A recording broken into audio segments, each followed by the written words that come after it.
Semplicemente è scandaloso che da un giorno all'altro noi veniamo avvertiti tramite social, ho sentito dire, che un servizio pubblico come l'asilo comunale chiuda di punto in bianco. Ci ritroviamo alle porte di agosto a cercare una sistemazione per i nostri bambini, che comunque non sono dei pacchi postali, per le strutture pubbliche.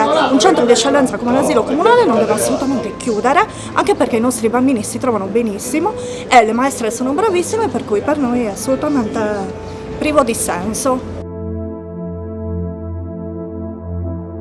Non ci sono più soldi, è stata la risposta.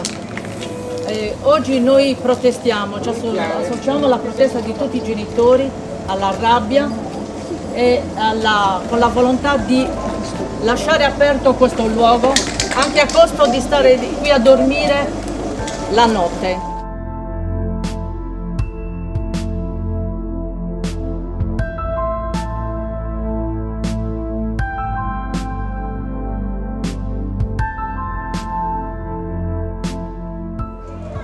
Siamo qui a protestare, abbiamo organizzato questo sit-in con il Partito Democratico, io sono la consigliera comunale, perché penso che un sindaco, pensiamo tutti quanti che un sindaco, l'ultima cosa che deve pensare per una città come Quartu, che ha 70.000 abitanti, di chiudere un asilo.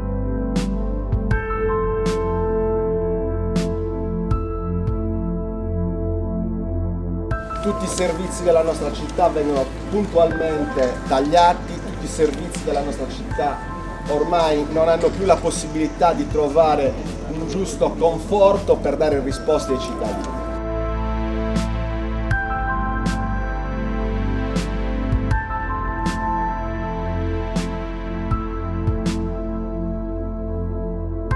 La città ha bisogno di crescere e crescere parte dall'asilo, parte dai bambini, dai più piccoli. Dobbiamo investire su realtà come queste, non tagliarle. E i tagli sul sociale sono la cosa peggiore che un'amministrazione possa fare per risparmiare.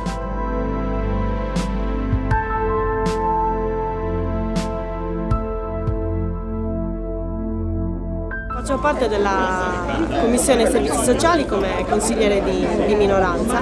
La cosa che mi fa specie è che non più di qualche mese fa la Commissione Servizi Sociali è venuta qua in sopralluogo, si plaude alle iniziative che fa questa cooperativa, che questo servizio viene considerato un servizio di primo ordine, tutti i commissari erano contenti del sopralluogo, della gestione, anzi molti dicevano ci vorrebbe più spazio, eccetera. Uno non si sarebbe mai immaginato che poi l'amministrazione decidesse a bando inoltrato per il servizio di asilo e a servizio educativo già assegnato, quindi con un affidamento anche da parte delle cooperative che poi hanno vinto l'affidamento, e di quelle che invece stanno partecipando al bando. Nessuno si sarebbe mai immaginato una decisione simile.